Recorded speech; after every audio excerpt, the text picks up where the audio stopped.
প্রিয় দেশবাসী, আজ বাংলাদেশ একটি গভীর সংকটময় মুহূর্তের মধ্য দিয়ে যাচ্ছে। এখন পর্যন্ত আমাদের প্রাপ্ত খবর অনুযায়ী আওয়ামী লীগ, ছাত্রলীগ, যুবলীগের সন্ত্রাসীরা গুলি করে কুপিয়ে প্রায় 30-এর অধিক শিক্ষার ছাত্র জনতাকে হত্যা করেছে এবং দিন শেষ হতে হতে এই সংখ্যাটা কোথায় গিয়ে দাঁড়ায় আমরা জানি না।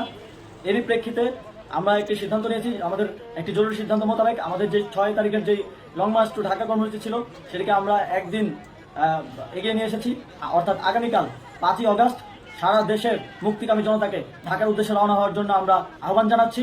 যারা পারবেন, যাদের পক্ষে সম্ভব হবে, আজ রাতেই আপনারা ঢাকার উদ্দেশ্যে রওনা হয়ে যান। আমরা আগামীকাল সারা দেশের মুক্তিকামী জনতাকে ঢাকা আসার আহ্বান জানাচ্ছি। বিশেষ করে ঢাকার আশেপাশের যে জেলাগুলো আছে, আপনারা দায়িত্ব নিয়ে মসজিদের মাইকে ঘোষণা দিয়ে যাদেরকে পাবেন সবাইকে নিয়ে ঢাকার উদ্দেশ্যে রওনা হন। এই লড়াই আমাদের জন্য একটি চূড়ান্ত লড়াই। আমরা চূড়ান্ত ঘোষণার জন্য প্রস্তুত, আমরা গণভবনের দিকে যাত্রার জন্য প্রস্তুত এবং সেই উদ্দেশ্যেই আপনারা সবাই ঢাকা আসুন। আমরা আপনাদের সবাইকে নিয়ে আমাদের চূড়ান্ত দাবি আদায়ে এগিয়ে যাব। আমি জানি না সমন্বয়করা আজকে রাতে বেঁচে থাকতে পারবে কিনা, কিন্তু আপনাদের উপর আমরা এই দায়িত্ব দিচ্ছি। আপনারা সবাই নিজ দায়িত্বে ঢাকায় আসবেন আগামীকাল এবং পরশু পরিস্থিতি বিবেচনা করে পরশু গণভবনের দিকে 4 দিক থেকে আমরা রওনা হব।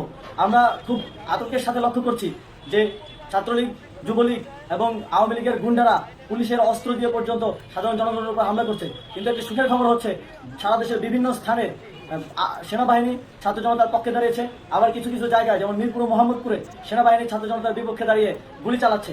আমরা সেনাবাহিনীর প্রতি আহ্বান জানাতে চাই, আপনারা এদেশের নাগরিক এবং আপনারা এদেশের নিরাপত্তার দায়িত্বে আছেন, এদেশের জনগণের যানবাহনের নিরাপত্তার দায়িত্বে আছেন। আপনারা দেশের পক্ষে এবং দেশের জনগণের জন্য কাজ করবেন। কোনো খুনি সরকারের জন্য, কোনো খুনি রাজনৈতিক দলের জন্য কাজ করবেন না। এটি এদেশের জনগণ আপনাদের থেকে প্রত্যাশা করে। আমাদের এই আন্দোলনে সম্পূর্ণ সমর্থন দিয়ে হয় নিরপেক্ষ থাকুন, অথবা এই খুনি বাহিনীকে, সরকারের খুনি বাহিনীকে প্রতিহত করুন, তাদেরকে যথাযথ শাস্তির আওতায় নিয়ে আসুন।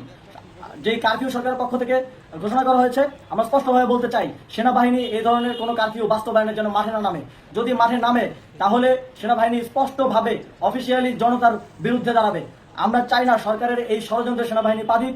সেনাবাহিনীকে জনতার বিরুদ্ধে দাঁড়ানোর যে ষড়যন্ত্র সরকার রচনা করছে সেটিতে সেনাবাহিনী পা দিবে না, এই বিশ্বাস আমরা রাখতে চাই।